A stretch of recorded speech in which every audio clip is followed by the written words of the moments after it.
everyone. Thank you for joining me today for another Healthy Cooking on a Budget class. My name is Catherine. I'm a community health educator at Good Shepherd. And today is possible through funding from the Wild Horse Foundation.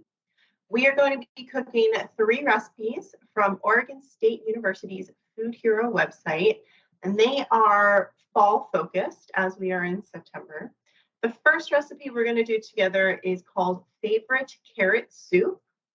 The next is Pumpkin Ricotta Stuffed Shells.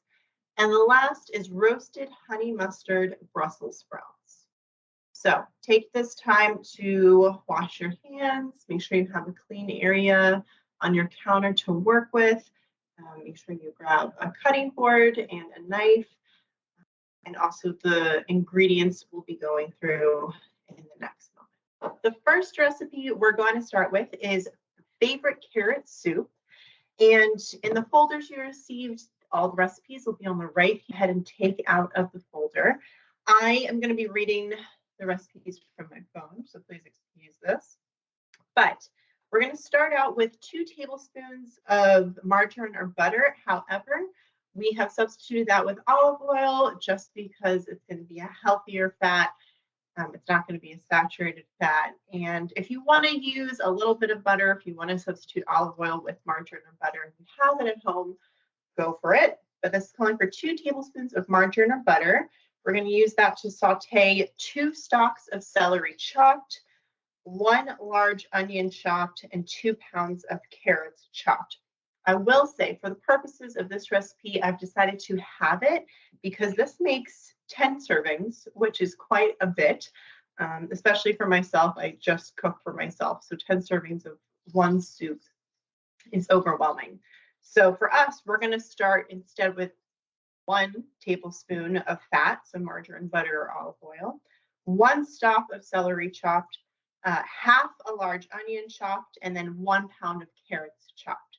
So you should have received a bag of carrots that is 1 pound in that entire bag. If you're looking at all of these ingredients and you're thinking to yourself, this even having the recipe is too much, go ahead and cut it into a quarter.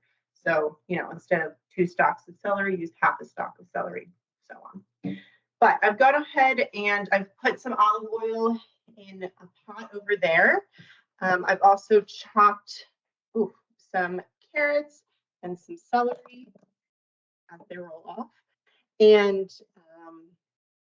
what the recipe says we're going to do is we're going to wash our hands, which hopefully we've already done that.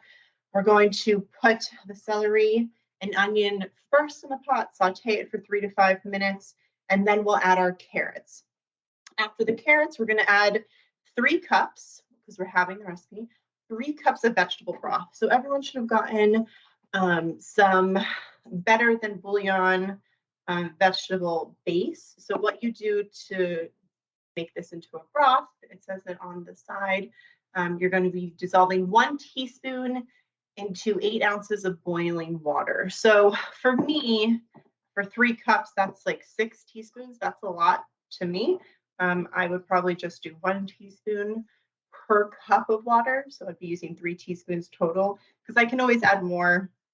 I try to be conscious of how much sodium I add into my diet. So that's just the main reason for this. Even though this is reduced sodium, it still has quite a bit of sodium per serving.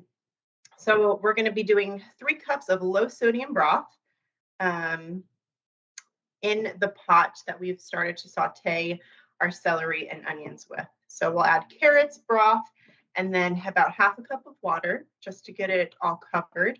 We're going to bring that to a boil and then reduce the heat to low. So this is going to take a bit of time, but we're not trying to rush it. So once we bring it to a boil, we're going to bring it down to a simmer and just cover it for 30 minutes. That way the carrots can soften up and everything can become easily combined in the next step. So after we remove the pot from the pot from heat, we're going to uncover it and let the contents of the pot cool. We're going to stir it a few times to help release some heat. And this recipe says we're going to puree the soup in batches in a blender. And then that's where we'll add a little bit of salt, pepper, and dried parsley and dried dill, which everyone should have. For me, I have an immersion blender, but if you don't have an immersion blender and you just want to use a blender, or if you don't want to blend the soup at all and you like all your vegetables chopped up together without blending it, you can decide what to do after. I will say if you're going to use a proper blender to combine the ingredients, you really want to make sure you're careful when handling the near boiling soup, or just let it cool until it's lukewarm. That way there's less danger. So what I'm going to do is I'm going to add my onions and my chopped half a chopped onion and 1 stalk of celery to my pot behind me.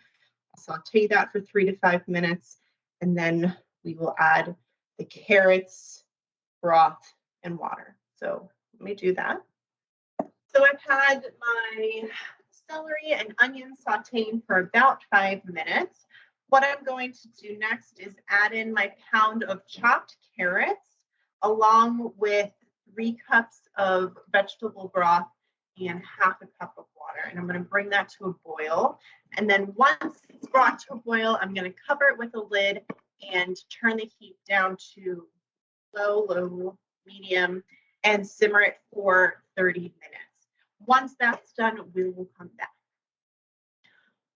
So it's been about 25, 30 minutes. I brought my soup up to a boil and then I simmered it over about 25 minutes just to let the vegetables soften and the flavors develop. I've added some crushed black pepper, a dash of salt, and I'm going to add some dried dill and dried parsley. I love dill, so I'll probably add more than the teaspoon that the recipe calls for, but it's whatever flavors you enjoy. At the bottom of the recipe, it says if you like to add some more flavor, try some grated ginger or minced garlic. I've added garlic to my recipe because I love garlic. You can also see some of the nutritional contents on the bottom of this recipe.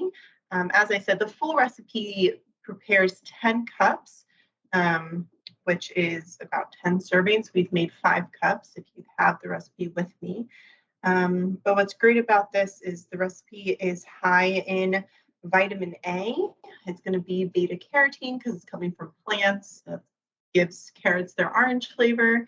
It's really great fat soluble vitamin. It's also a good source of potassium and a good source of protein and fiber. You will see that sodium is pretty high on this ingredient list, and that's not something that we want too much of. But if we're able to just add a little bit of salt at the end rather than adding a lot of salt throughout the cooking process, it can help reduce the amount of sodium that you're ingesting. So once I've added my spices, this is an immersion blender. It's got a little blade at the end and you stick it in. I have to plug mine in, but you stick it into the soup and it blends it up in the same pot I've cooked in. So it's very convenient. I also wait for my soup to cool a bit because I don't want to be working with a boiling hot liquid. Just in case it splatters, it's a little bit safer for me. So we're going to go ahead and do that, and we'll come back and try it at the end once it's cooled a bit. Our second recipe that we're going to be making from Food Hero is called pumpkin ricotta stuffed shells. So we're going to walk through the ingredients. And again, we're going to be having this recipe because the original jumbo pasta shells, which again, if you live alone or if you're just cooking for you and one other person, that's a lot of food. So if you want to have the recipe or if you want a third or quarter the recipe, that's up to you. I'm just going to have it. So the original recipe calls for 12 jumbo pasta shells, but we're just going to be using 6, which everyone should have gotten a box that looks like this. And there should be 6 in here. For those who eat dairy, it's calling for, and we're just going to cut this in half, about a 3/4 cup of non-fat ricotta cheese. I don't eat dairy, so I'm going to be substituting it with fake mozzarella because that's the closest I can find in a grocery store. but 3/4 cup non-fat ricotta if you're having the recipe. And then we're going to use about 1/2 cup of canned pumpkin. So for this, you're going to need a can opener. But we're going to be using 1/2 cup of canned pumpkin. This is just pure pumpkin. There's no spices added to it, like pumpkin pie filling. And then it's calling for about 1/4 teaspoon of garlic powder, a tablespoon of basil, some dried sage, salt, and pepper, which everyone should have those spices with them. You're also going to be using a little bit of grated Parmesan cheese at the end. Again, I'm going to be using fake Parmesan cheese, or if you have nutritional yeast, this is not a good looking bag, but this is a bag I have of just bulk nutritional yeast. It's a good way to sprinkle on a cheesy flavor to a recipe like this at the end, and then about 1/2 cup of pasta sauce, which everyone should have. So walking through the directions, again, we're going to make sure we have washed our hands, cleaned up our space from the last recipe, wiped down the space if need be to make this recipe. We're going to preheat the oven to 350 degrees Fahrenheit because these shells are going to be baked in an oven. And before we even bake them, we're going to have to cook these dried shells in water. So once you cook them in water, following the directions on the package, you just drain them and let them cool down a bit. So after we boil them and let them cool, we're going to combine our ricotta, pumpkin, spices, and about a tablespoon of the Parmesan cheese all together. We're going to mix that in one big bowl, and we're going to put those into scoop them into each of the shells. The recipe also says we want to spread some of our tomato sauce on the bottom of whatever pan we're using so that the pasta doesn't dry out when we bake it in the oven.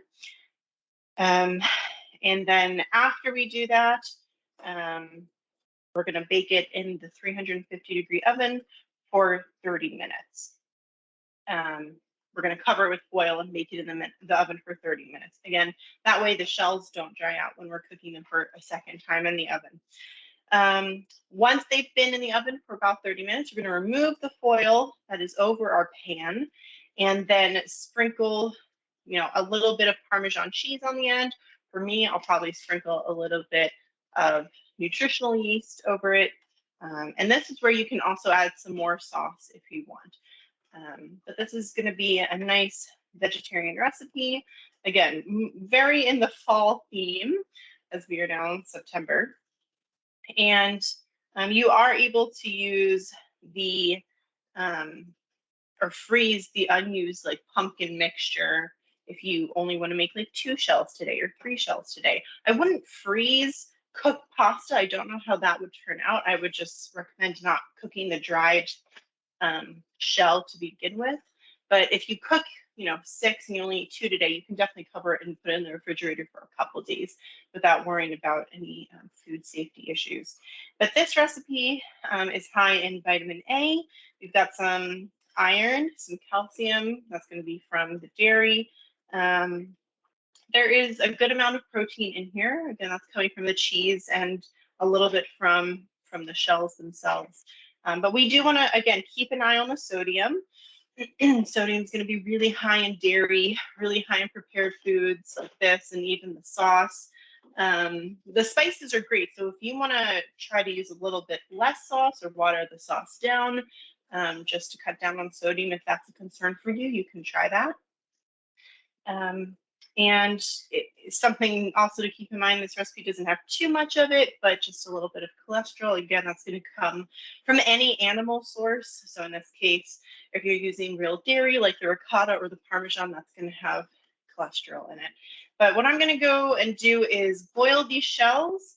And while they're cooking, I'm going to mix up the stuffing for it with the pumpkin and the cheese and my fake mozzarella, and we'll come back.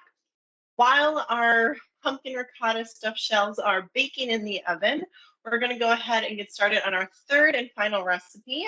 This is going to be our roasted honey mustard Brussels sprouts. Looking at the ingredients, again, we can have or keep this whole. I think for this one, we are keeping it about the same as the ingredients.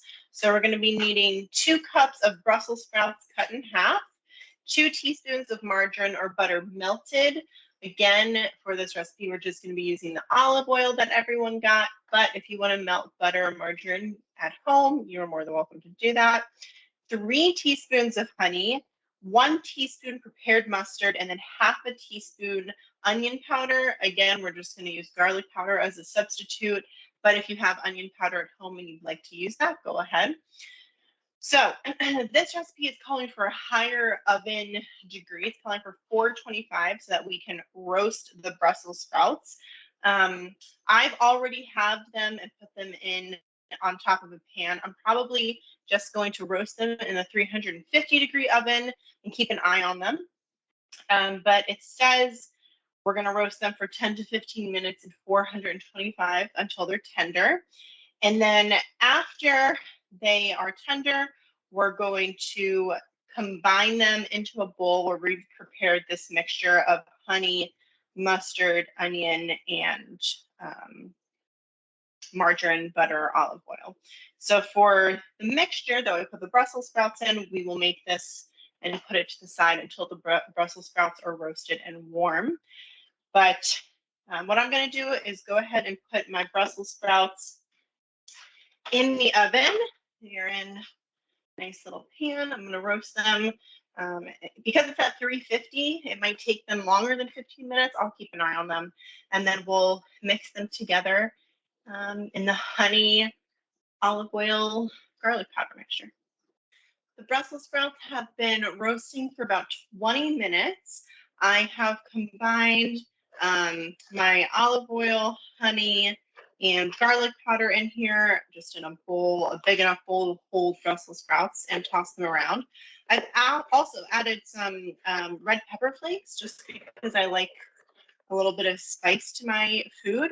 So feel free to add any other spices you would like to this. But the whole point is to toss the Brussels sprouts while they're warm. So I have them in a frying pan, a cast iron pan, and I'm just going to toss them in this bowl. And we'll see how they turn out.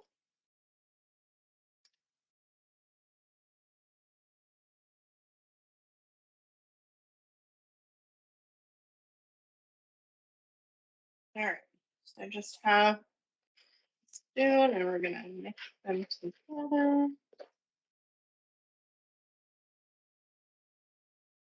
And then after they're fully, well, as evenly mixed as I can make out, we will try this and the carrot soup and the shells. See how they went. I will say with these Brussels sprouts, this is a great source of fiber because you're getting the whole food, much like the carrot soup.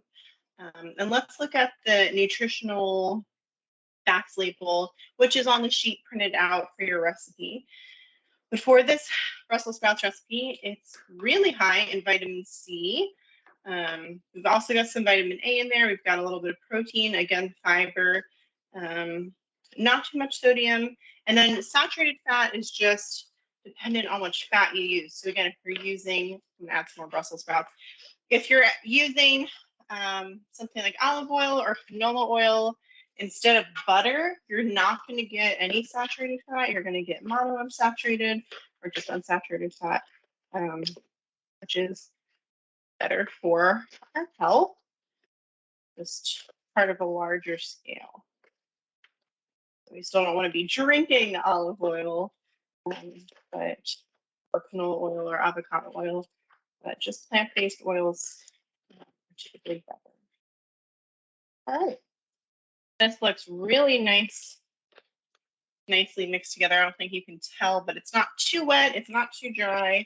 I'm going to plate up our food and we'll see how it all tastes. So I boiled my pasta and I put them in this little pan with some sauce, pasta sauce on the bottom. As you can see, they're still steaming a bit.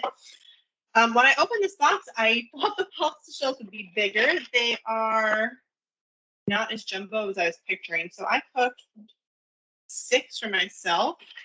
And the serving size in this container is 6 of these. So if you are cooking for yourself, if you want to try 6 shells, or if you just want to try 4, that's up to you. However many. But I've also made the pumpkin, for you guys, it would be pumpkin ricotta mixture with all the spices. And I've added my nutritional yeast. But all I'm gonna do now is scoop these into the shells, cover with foil, pop it in the 350-degree oven for 30 minutes. And then when they're done, we'll take them out. I'm gonna sprinkle them with a little fake Parmesan, maybe a little fake nutritional yeast, and we can taste them at the end once they've cooled.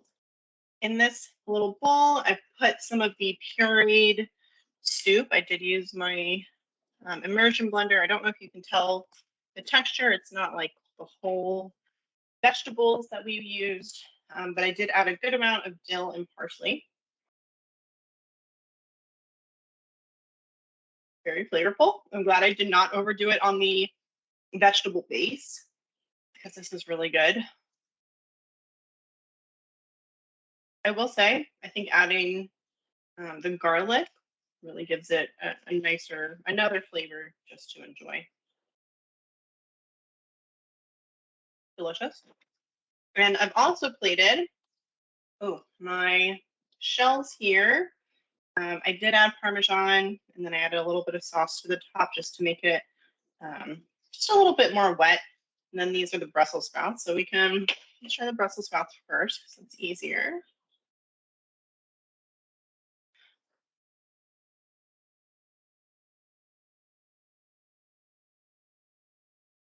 That's really good. For me, I think I would add more garlic powder because what I'm primarily tasting is honey. It's not bad. For me, I think I would add more garlic powder just to make it a little bit more savory. Let's cut up the shell. Hopefully it's not too hot. The filling looks really good. Oh boy, this might be hot.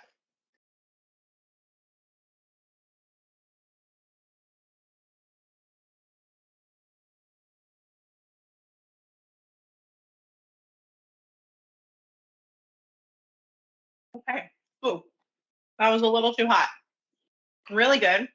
Has a very mild flavor. I think with ricotta, you're going to get more texture. My vegan cheese just completely melted, but it gives it a little bit more substance than if it was just pumpkin. Really good. I like that one a lot. And these are all, again, more dishes, more for fall. Getting into the winter, autumn and winter months can be a little bit cooler, so I wanted to introduce some non-summery dishes for people to enjoy. But thank you for cooking along with me. In the folder that everyone has, again, the recipes are on the right-hand side. Behind all of the recipes is a cost breakdown on how much it costs just to use the ingredients and how much it evens out to be per serving, which I always enjoy looking at. But again, for healthy cooking on a budget, we wanted to look at cooking, healthy, and budget. So all 3 of those are part of this little class. On the left-hand side, you can see our new trimester 3 brochures. That's classes we have from September through December of this year. We also have a couple stapled papers behind that from Harvard Health. Really interesting reading material if you just want to peruse through it. I think a lot of the articles are short but informative and just a good learning tool. But thank you so much, everyone. I hope you enjoyed cooking. I hope you enjoyed these recipes. If you have any questions related to cooking, related to health, related to nutrition, or any unrelated topic, please reach out to the Community Health and Outreach Department at Good Shepherd. That's where I work. That's where we have Connections and Sheba. As a reminder, if you are 60 years or getting close to 60 years, you're starting to think about retirement or you're planning to retire, open enrollment for Medicare is October 15th through December 7th. So whether it's you or your mom, dad, grandmother, neighbor, whoever you have in your life, this is the time of year you can make changes to your Medicare plan. So reach out to our department. We have a senior services coordinator who will be able to assist you and is bilingual in Spanish and English. But just to wrap up, thank you so much. Thank you to WildForce for providing funding for this class to be possible. And I hope to see you in future classes.